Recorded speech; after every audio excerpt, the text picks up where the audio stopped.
Good morning. It's good to greet you on this beautiful summer day and my birthday. Thank you to those who've already put something on my wall. I'll enjoy them once I get done working this morning. So I'm in the book of Acts. We've made it up to the 24th chapter and we're finishing that chapter today. Paul has been arrested because he's a Roman citizen. He actually gets somewhat close to a fair trial. He's in Caesarea, which is the seat of the governor of that area, the Roman governor. And so as he does that, his accusers have come down from Jerusalem and basically said nothing.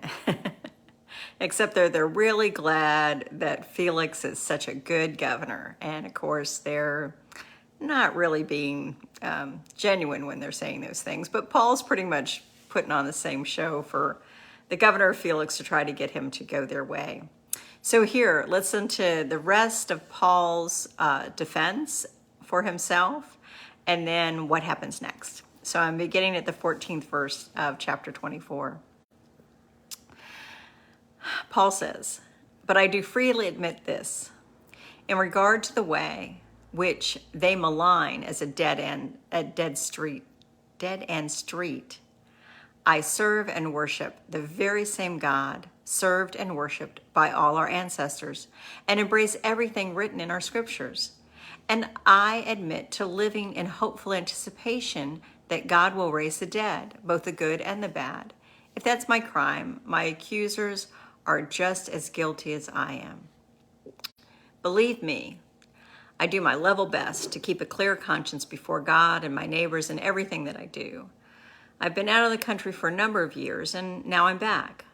While I was away, I took up collections for the poor and brought it with me, along with offerings for the temple.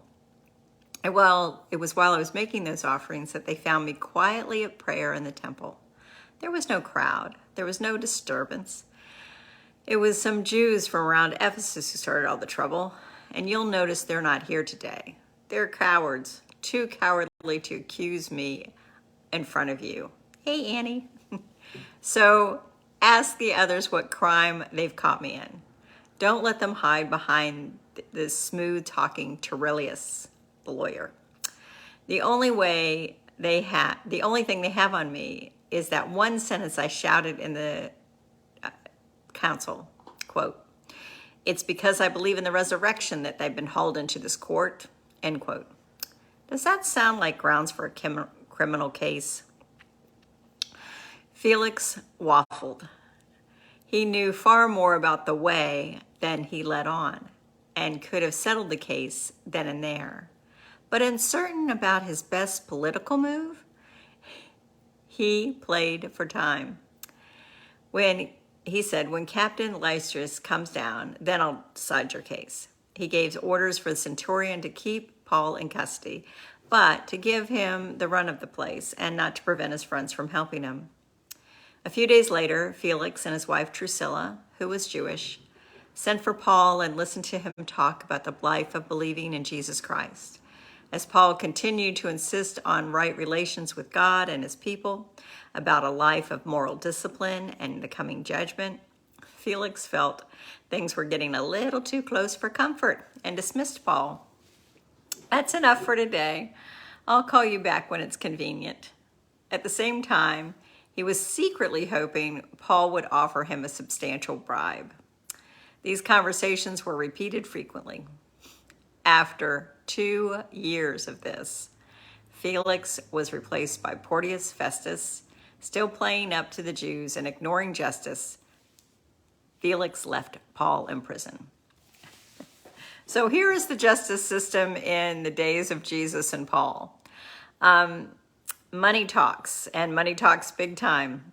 And so if Paul had been willing to have his followers take a collection and bribe Felix, he could have gotten out of jail. And my guess is that Paul felt like that wasn't an honorable thing to do, because I'm sure it crossed his mind. You've got 2 years in a place. He was more under house arrest than he was in a dungeon kind of thing. And it's part of this time that he starts writing letters to the churches in Galatia and the churches in Ephesus and Philippians, because he started churches there and they have questions, and so they know where to find him. He's in Caesarea, and they know that his disciples can go back and forth. Timothy becomes an important one of those who comes back and forth to the prison, bringing him letters, having him write responses, and take those letters to the community. So that's where he is. And it's, he's very forthright that there's nothing that should have landed me in a Roman prison. The conflict that he's involved in is a religious conflict. And there's a very clear distinction between church and state.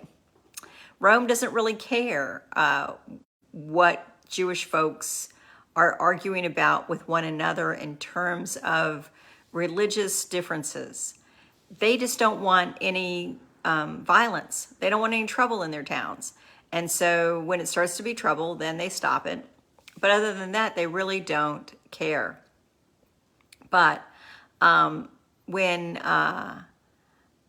he is trying to continue to be that messenger of the way, again, that was the first name for Christians. It was called the way because it was a way of living. It was a way that Jesus had showed us. And so as he does that, he lives with his integrity. He says, I didn't do anything to start a riot.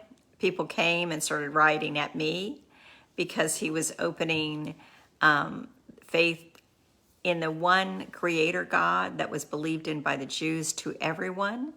And that was very maddening to those who believed that you needed to be at least born Jewish. And if you couldn't have been born Jewish, then you at least had to follow all the laws of Judaism. And that Jesus was their Messiah and had nothing to do with a new religious order. So all of that being said, Paul, as a Roman citizen, says to the Roman governor, this is not a religious issue.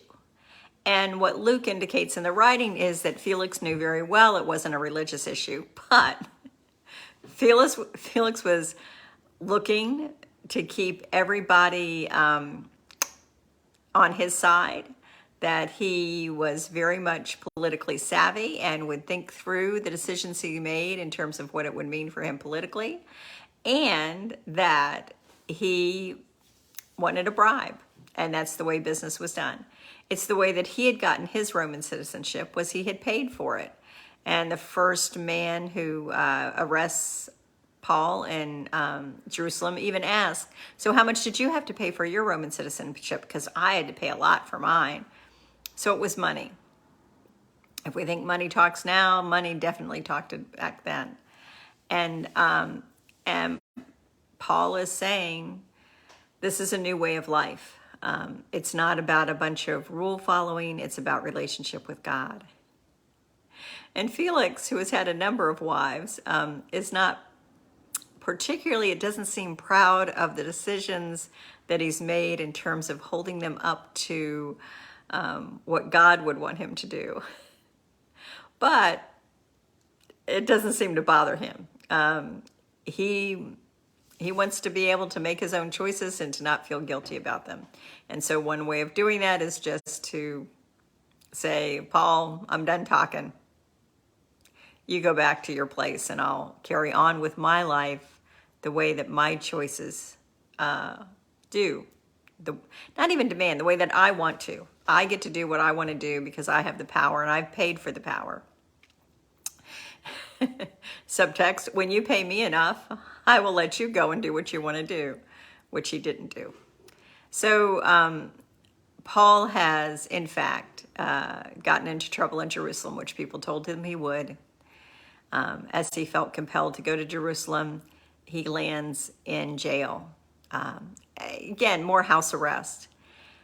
And the amazing thing about it is not only was God using Paul to be a missionary to so many small towns, to so many places, and not small towns, some of them were big towns, but to so many places around the known world during the first part of his ministry.